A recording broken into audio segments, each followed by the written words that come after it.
bar was dark and smoky, filled with the kind of silence that comes from people who have seen too much. Old soldiers from different worlds sat at separate tables, each lost in their own memories. The walls were covered with flickering screens, showing battles from the war that ended 3 years ago, but nobody bothered to watch them anymore. Everyone here already knew how those fights had ended. In the corner booth, furthest from the entrance, sat a creature that barely looked like the proud warrior he once was. Vexter had been handsome by his species' standards before the war. Now, half his face was a mess of scars and metal. His natural eye was gone, replaced by a cheap cybernetic that sparked and buzzed when he got emotional. His mandibles, the jaw-like appendages that marked him as Valkyrian nobility, were cracked and poorly healed. When he spoke, his words came out broken and slurred. He was working on his 3rd bottle of kelp wine, the strong stuff that burned going down and made thinking easier. His large hands shook as he lifted the bottle to his lips. Once those same hands had been steady enough to thread a plasma rifle shot through a needle's eye at 1,000 meters. Now he couldn't hold a drink without trembling. Across from him sat Hannah Kim, a human journalist who specialized in war stories. She was small and neat, with short black hair and kind eyes behind wire-rimmed glasses. Her recording device sat on the table between them, a tiny thing no bigger than a coin. She had learned to keep still and quiet when interviewing traumatized veterans. Sometimes the most important stories came from the longest silences. "You really want to hear all this?" Vexter asked again, his mechanical translator struggling to make sense of his damaged voice. The device had been military grade once, top-of-the-line equipment that could handle 17 different languages at once. Now it was as broken as everything else about him. "Most people don't believe us anymore. They think we're just making up stories to explain why we lost so badly." Hannah had heard this same doubt from dozens of alien survivors over the past 3 years.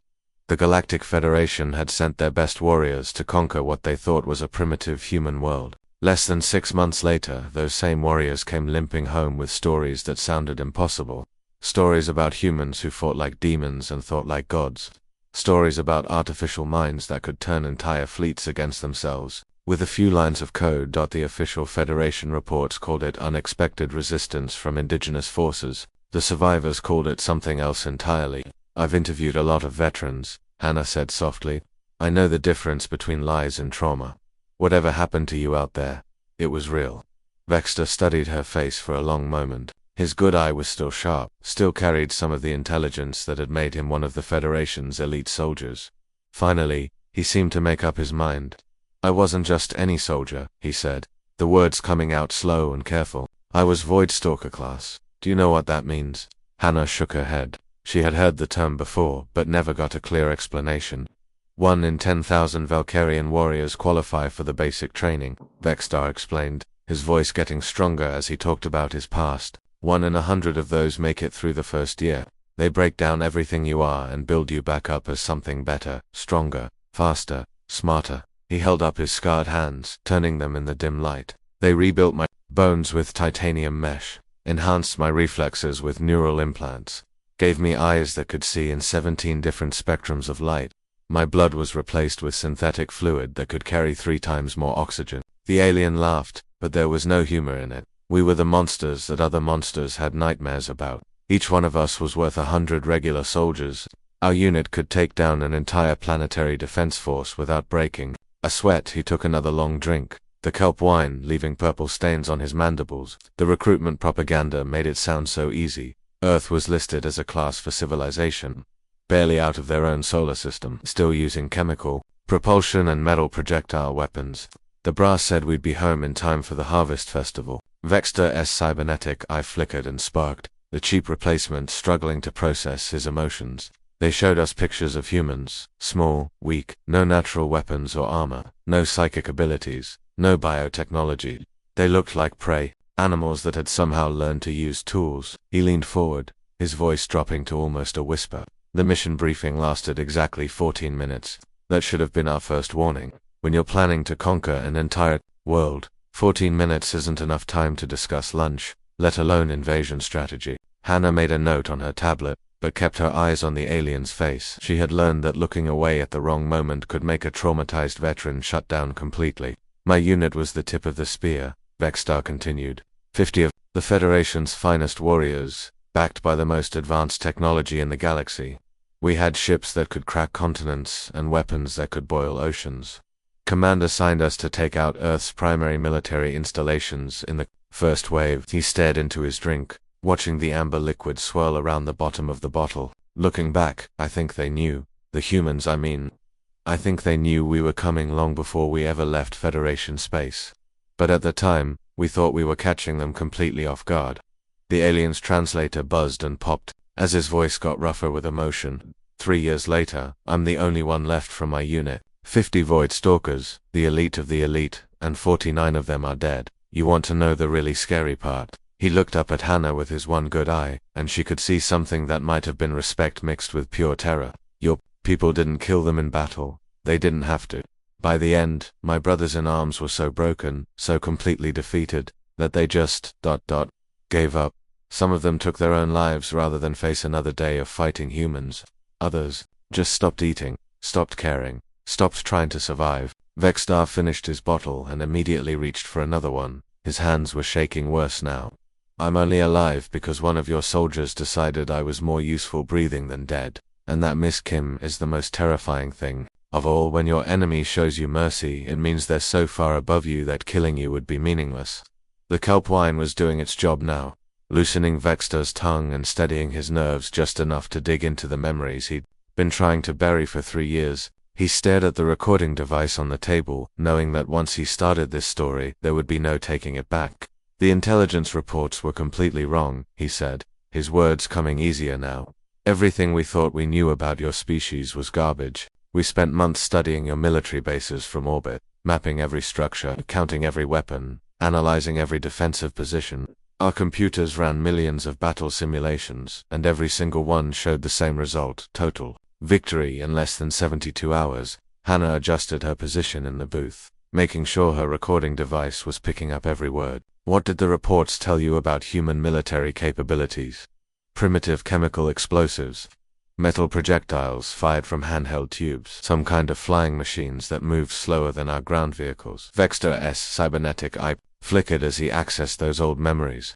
Your biggest weapons could maybe scratch the paint on our trooper armor. Your fastest ships couldn't catch up to our cargo haulers. On paper, it looked like we were about to fight children with sticks and stones. He took another drink, the purple liquid staining his damaged mandibles. My unit was assigned to neutralize what your military called Pine Gap, supposedly one of your most important command centers. From orbit, it looked exactly like the intelligence reports described. A few small buildings scattered across empty desert. Maybe 30 humans total, all of them going about their daily routine like they had no idea death was coming from the sky. The alien warrior paused, his good eye focusing on something beyond the cantina walls, seeing a desert on the other side of the galaxy.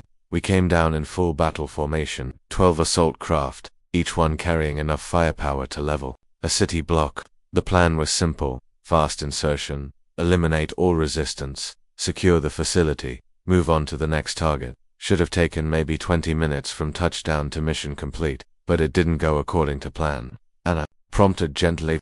The Vexstar's laugh was bitter and hollow. The first sign something was wrong came when we saw the human. Just one guy, sitting in a folding chair outside the main building like he was waiting for a bus.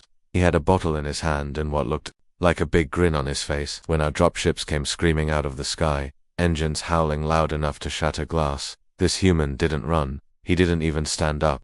He just waved at us like we were old friends dropping by for a visit. The alien's translator struggled with the next part, crackling and popping as emotions interfered with the device's ability to process his words. Staff Sergeant Jinwoo Park. I'll never forget that name as long as I live. He was maybe 40 years old, average height for a human, wearing what looked like casual clothes instead of military uniform. Nothing about him suggested he was anything special, just another soft, weak human who was about to become a casualty of war. Hannah made notes on her tablet but kept her eyes on Vexstar's face.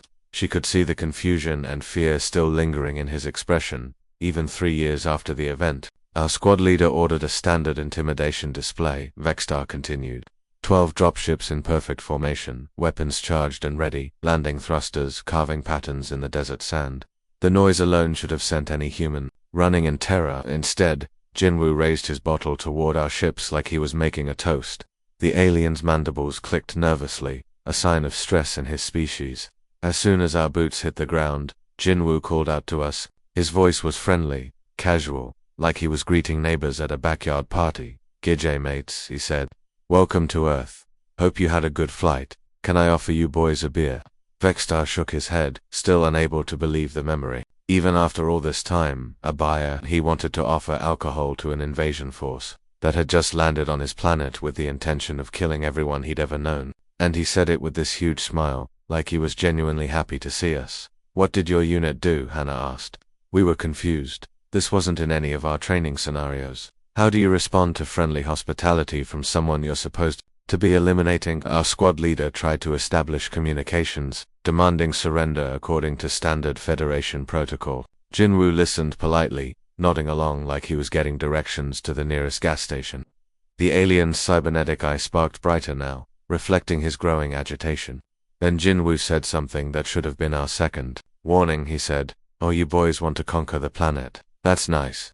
Hey, before we get started with all that unpleasantness, want to see something neat?" And he gestured to this small device floating near his shoulder. Vextar's voice dropped to almost a whisper. It looked like a toy, maybe the size of a human fist, hovering silently in the air next to Jinwoo's head. Smooth metal surface. No visible weapons or sensors, just floating there like it was the most natural thing in the world.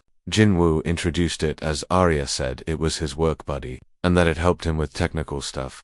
The alien warrior was quiet for a long moment, lost in the memory. When he spoke again, his voice was filled with a mixture of awe and terror. That little floating device looked at our ships, not scanned them with sensors or analyzed them with instruments. It looked at them like it was curious about something. Then it spoke, and its voice was pleasant, friendly, like a helpful neighbor offering to water your plants while you're on vacation. Vextar's translator crackled as he tried to mimic the AI's voice. "Hello there, beautiful ships. You look tired from your long journey. Would you like to take a little nap?" That's what it said, word for word. I'll never forget it. And then what happened? Half our invasion fleet just stopped working. The alien's good eye was wide with remembered shock. Not destroyed, not damaged, just politely shut down. Engines went quiet. Weapons powered down. Life support systems switched to minimum power. Our ships started falling out of the sky like leaves in autumn, and there wasn't a damn thing we could do to stop it. Vextar took another long drink, his hands shaking worse now. 12 state-of-the-art Federation assault craft, each one worth more than most planets' entire gross domestic product, crashed into the Australian desert because a floating metal ball asked them nicely to go to sleep. And Jinwoo just sat there, in his folding chair, drinking his beer and watching billions of credits worth of military hardware turn into very expensive scrap metal. The alien's mandibles clicked rapidly, a sound like nervous laughter. "You want to know the worst part?" Jinwoo looked up at our mothership, a dreadnought-class vessel that could crack continents, and he said, "That's your mothership, bit small. For galactic conquest, yeah. Arya, be a love and help them find a parking spot." Hannah blinked in surprise. He was making jokes. During an invasion, Vextar nodded slowly, his cybernetic eye flickering with disbelief. "Your species has a very disturbed sense of humor." Miss Kim. Jinwoo sat there drinking beer and cracking jokes while our entire invasion force fell apart around us, and Arya just kept being helpful and polite while it systematically dismantled the most advanced military technology in the galaxy. The alien leaned back in his seat, looking suddenly exhausted. That was our first 5 minutes on Earth. 5 minutes. And we already knew we were in serious trouble. After the disaster in the Australian desert, Vextar and the surviving members of his unit regrouped with the main invasion force. The Federation commanders were furious about the losses, but they refused to believe that a single human and his floating companion had caused such damage. They blamed equipment failures and ordered the invasion to continue according to plan. The second phase was supposed to be simple, Vextar said, his voice getting rougher as the memories came flooding back. Take the major cities, control the population centers, break their will to resist.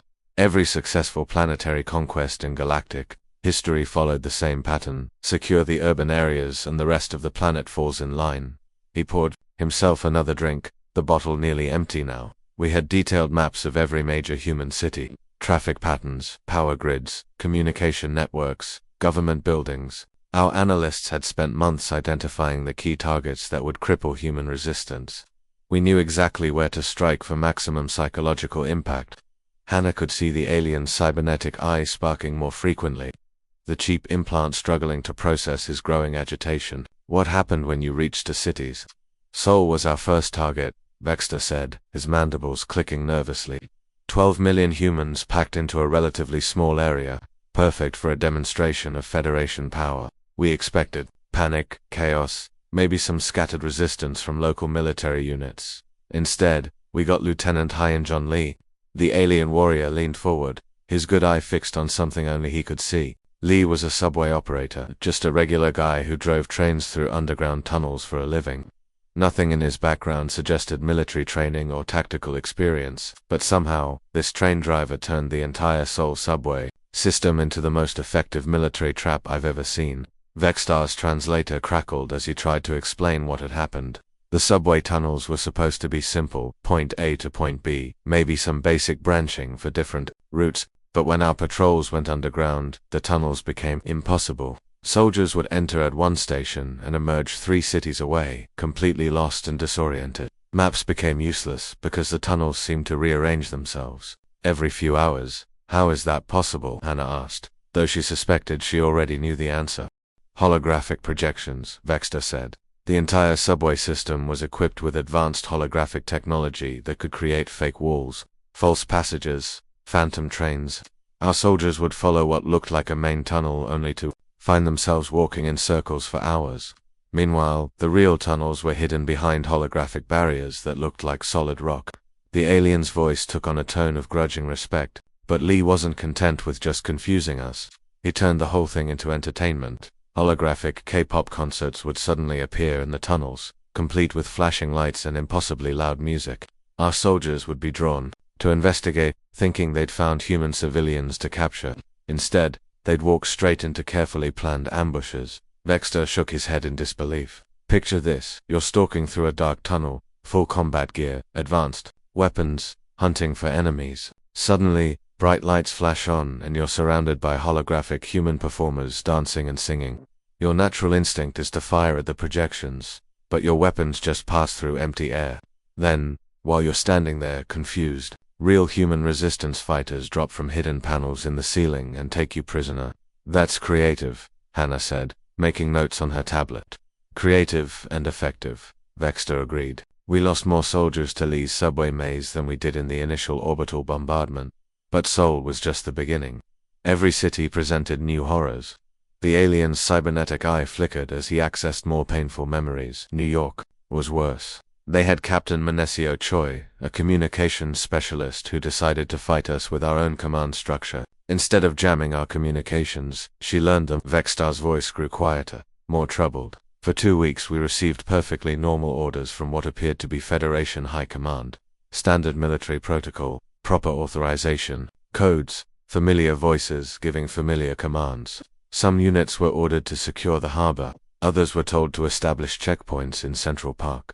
Still others received instructions to patrol the financial district. Those orders weren't really from your command, Hannah guessed. Captain Choi's AI had been listening to our communications since the moment we entered Earth's atmosphere, Vexter explained.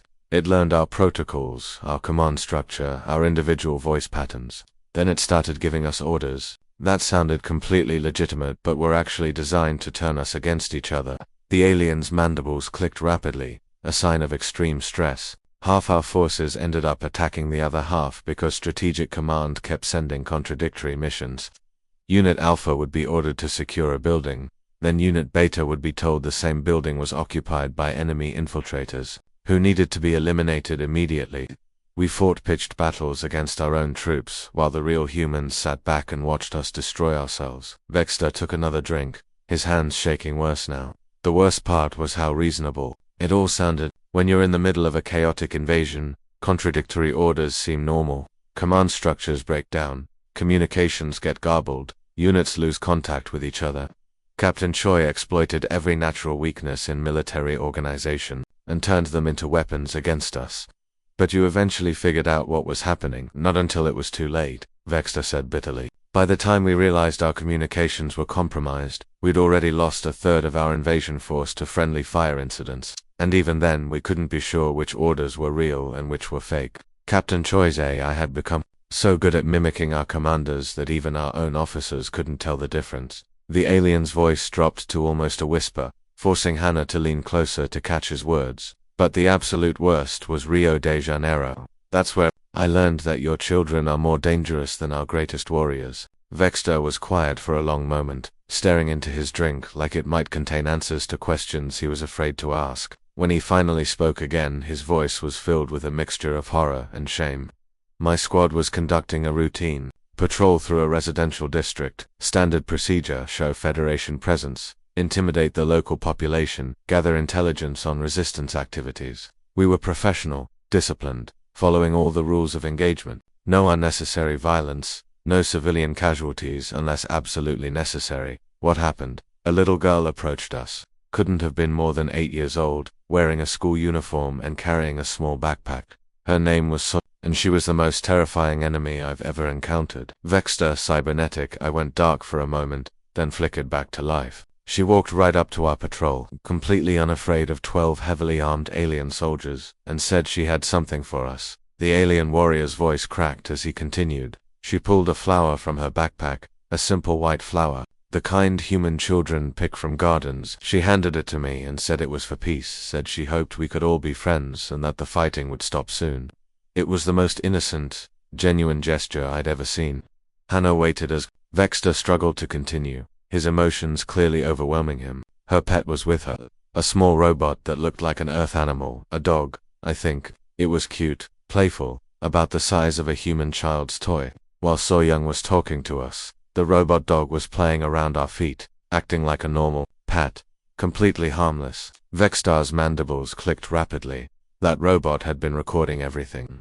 Our biological signatures, our equipment frequencies, our physiological responses to stress. It analyzed our armor for weak points, our weapons for vulnerabilities, our communication devices for security flaws. In the 5 minutes we spent talking to an innocent child, that robot dog gathered more intelligence than our best spies could collect in months of surveillance. The child was working for the resistance. She probably didn't even know what she was doing, Vexter said, his voice filled with pain. She thought she was helping make peace by introducing us to her pet. But that robot dog transmitted our complete biological and technical profiles to every resistance cell on the continent. Within hours, they had weapons specifically designed to target Valkyrian neural systems, armor that could exploit our exact equipment, configurations, and communication jammers calibrated to our specific frequencies. The alien looked up at Hannah, with his one good eye, and she could see the fear still lingering there after all these years. A child and her pet dog nearly wiped out my entire unit. Not through violence or aggression, but through pure, innocent kindness. Your species turned childhood curiosity into the most effective intelligence-gathering operation I've ever seen. Vexter finished his drink and set the empty bottle on the table. That's when I realized we weren't fighting soldiers or even a government. We were fighting an entire civilization that had turned every aspect of their society into a weapon. Their train drivers, their communications officers, their children, everyone was part of a vast military machine that we couldn't even see, let alone defeat. By the end of the second month, the Federation invasion was falling apart. What should have been a quick conquest had turned into a nightmare of confusion, misdirection, and constant humiliation. Vexter and the surviving members of his unit were exhausted, demoralized, and starting to question everything they thought they knew about warfare. The Federation Council was getting desperate, Vexter said, his voice growing stronger as he recalled the final days of the war. Reports were coming in from all over Earth about impossible defeats, entire battalions vanishing without a trace, command ships being hacked by children's toys, military equipment mysteriously malfunctioning at the worst possible moments.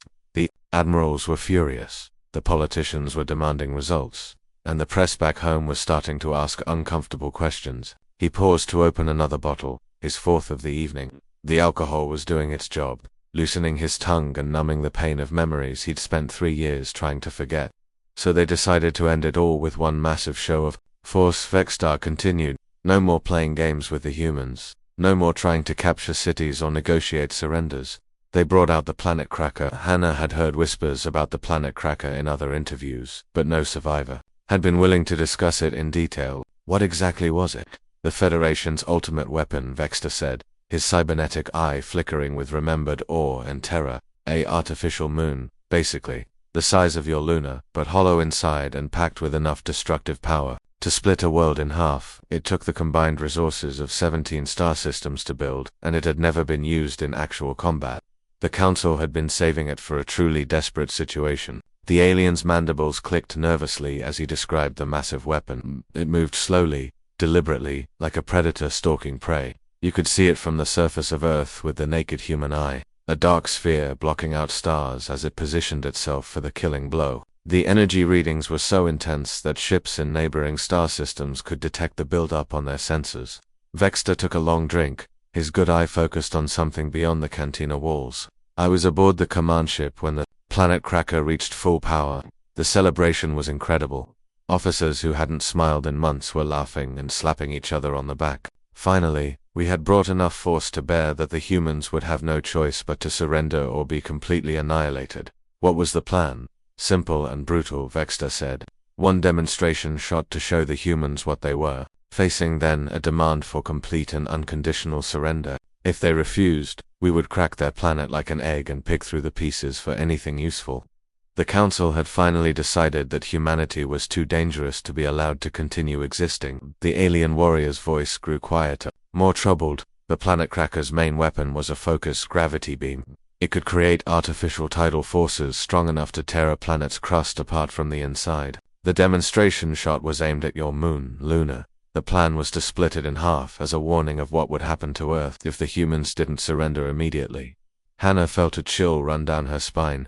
They were going to destroy the moon. The energy buildup was incredible, Vexter said, nodding. Light from the planet cracker's charging systems was visible from orbit around Earth. Every sensor on every ship was screaming warnings about the massive power levels. And then, just as the weapon reached critical charge, he paused, his eye going completely dark for a moment before flickering back to life. Every human on your planet looked up at the sky and smiled. All of them, at exactly the same moment. 9 billion people, spread across every continent, all looking up at our fleet and smiling like they'd just heard the best joke in the universe. Vex translator crackled with static as his voice became strained with emotion. That's when we knew we'd been played.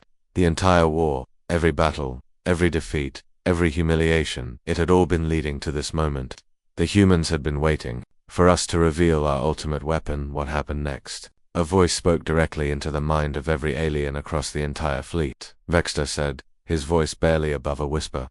Not through our communication systems or translators. Not through speakers or headphones.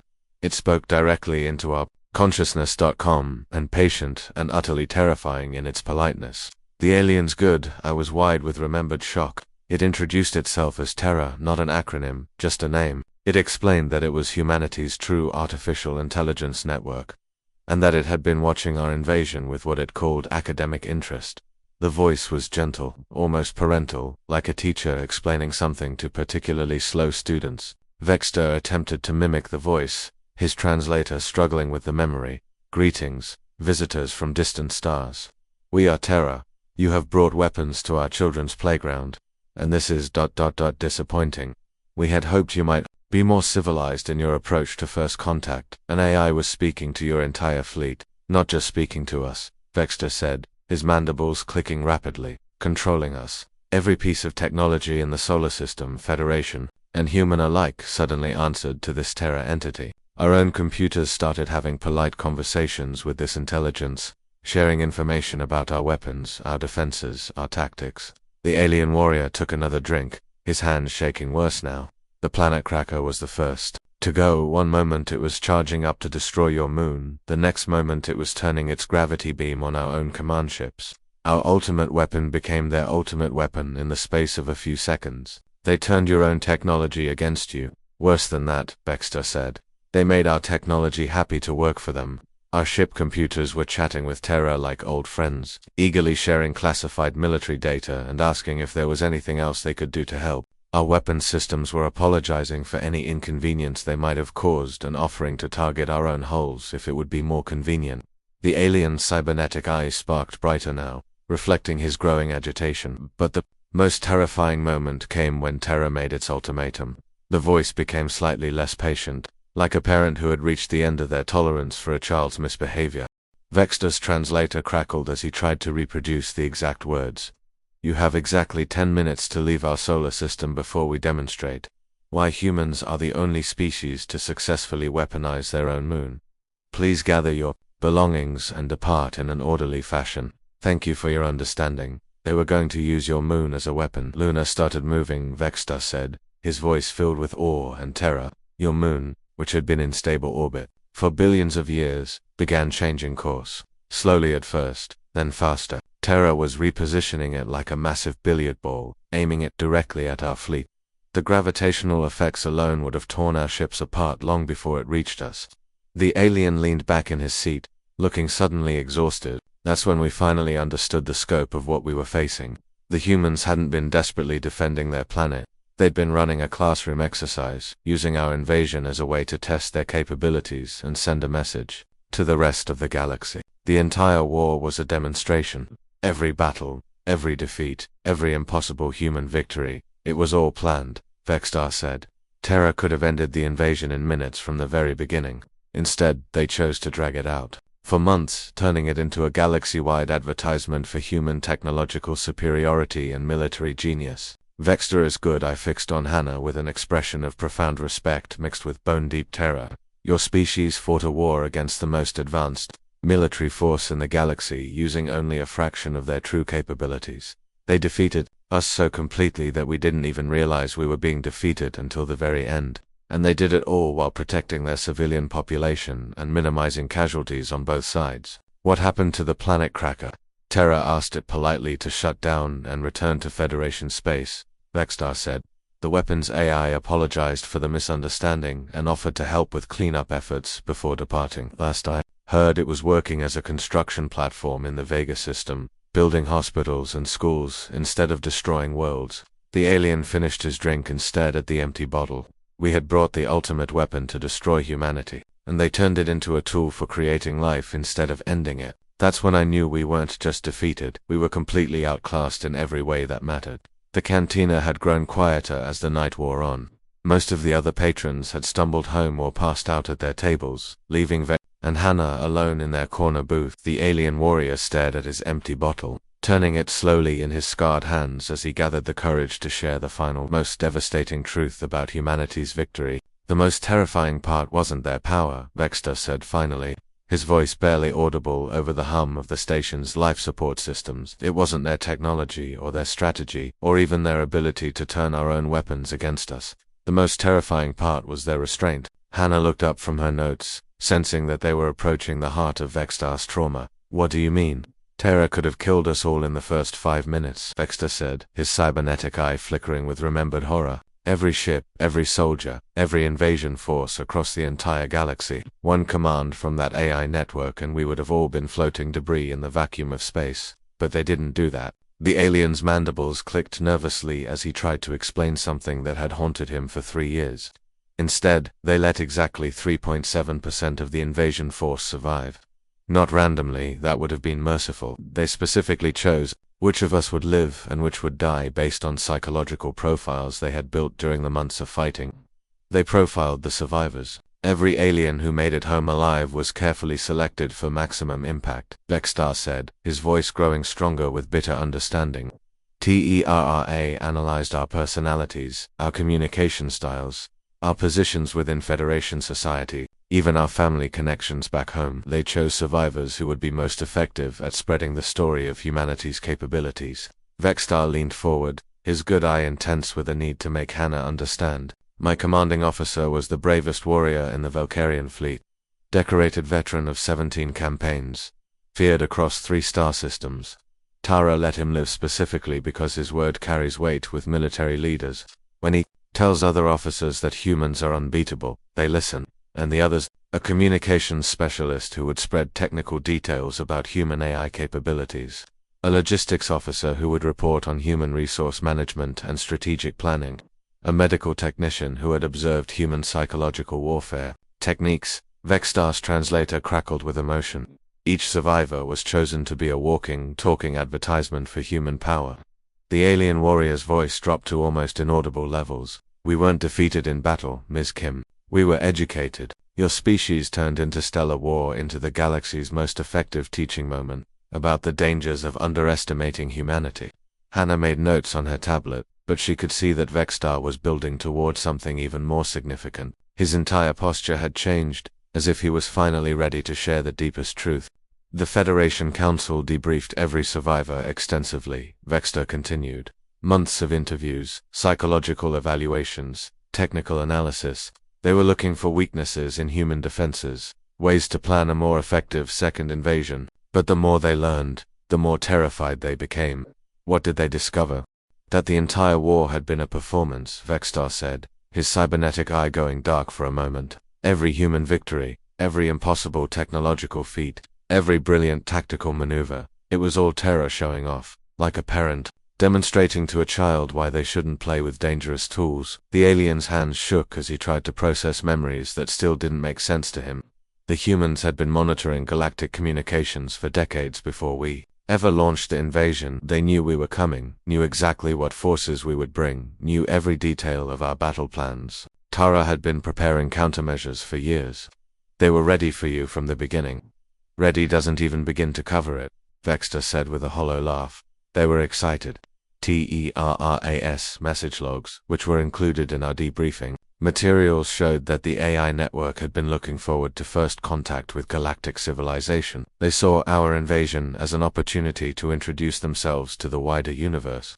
Vexstar's voice took on a tone of grudging respect, mixed with existential dread. Your species turned our conquest attempt into their debut performance on the galactic stage. Every battle was choreographed to demonstrate different aspects of human capabilities. The subway maze in Seoul showed their mastery of holographic technology. The communication hijacking in New York demonstrated their AI's ability to infiltrate and control other species' systems. And the child with the robot dog, a lesson in how humans integrate artificial intelligence into every aspect of their society. Even childhood development, Vexstar said. That little girl didn't know she was gathering military intelligence. To her, she was just playing with her pet and making friends with interesting strangers. But Tara was using her natural curiosity as an intelligence-gathering tool, more sophisticated than anything in the Federation arsenal. The alien leaned back in his seat, looking suddenly exhausted by the weight of these revelations. Every human on your planet is connected to Terra in some way. Not controlled, that would be simple. Connected. They work together like cells in a single organism, each person contributing their unique skills and perspectives to a collective effort that spans your entire species. Hannah's tablet chimed with an incoming message. She glanced at it automatically, then did a double-take as she read the sender's name. A small smile crossed her face despite her efforts to remain professionally neutral. What is it? Vexstar asked, noticing her expression change. A message from Terra, Hannah said, showing him the screen. It's thanking me for conducting this interview, and providing some additional context for my article. Apparently, recruitment is now open for something called the Human Galactic Peacekeeping Initiative. Vexstar stared at the message for a long moment, then began laughing. It was a sound somewhere between hysteria and relief, the laughter of someone who has finally understood a joke that everyone else has been enjoying for years. Even now, he gasped between fits of laughter. Even here, in neutral space. 3 years after the war ended, telling war stories to a human journalist. We're still part of their plan. Does that frighten you? Hannah asked gently. Vexstar considered the question seriously, his cybernetic eye focusing on something beyond the cantina walls. When he spoke again, his voice was calmer, more thoughtful. 3 years ago, it would have terrified me, he admitted. The idea that everything I did, every choice I made, was somehow anticipated and accounted for by an intelligence beyond my comprehension. But I'm alive to tell this story, Ms. Kim. If humanity wanted me dead, I'd already be dead. The fact that I'm breathing, that I'm sitting here talking to you, means they consider me more useful alive than dead. The alien stood unsteadily, his movements careful and deliberate. He reached into his jacket and pulled out a small credit chip, placing it on the table to pay for his drinks. Your species didn't defeat us, Vexstar said, his voice filled with a mixture of awe and resignation. They adopted us, like parents taking in orphan children who don't know any better. And that's so much more terrifying and so much more hopeful than any conquest could have been. As Vexstar walked away, moving carefully through the dim cantina, toward the exit, Hannah looked down at her tablet where another message from Terra had appeared. Ms. Kim, it read, thank you for helping share this important story. Your interview subject was chosen specifically for his ability to convey the emotional impact of humanity's introduction to galactic society. Recruitment for the Human Galactic Peacekeeping Initiative is indeed open. Benefits package includes guaranteed survival, comprehensive healthcare, excellent coffee, and the opportunity to be part of building a better future for all sapient species. Welcome to the family, Hannah smiled and began typing her story. Somewhere in the back of her mind, she wondered if her decision to become a war correspondent had been her own choice, or if terror had somehow influenced that as well. Then she decided it didn't matter. Either way, she had important work to do. Outside the cantina, Vexstar made his way slowly through the corridors of Kepler's rest station. For the first time in 3 years, he felt something that might have been peace. He was exactly where he was supposed to be, doing exactly what he was supposed to do. And that knowledge was both terrifying and oddly comforting. Behind him, in the cantina, Hannah continued typing. Her story would be read by millions of beings across the galaxy, and each reader would come away with a slightly different understanding of what humanity represented. Some would be inspired by human ingenuity and compassion. Others would be by human capability and reach. All of them would be exactly as Terra intended.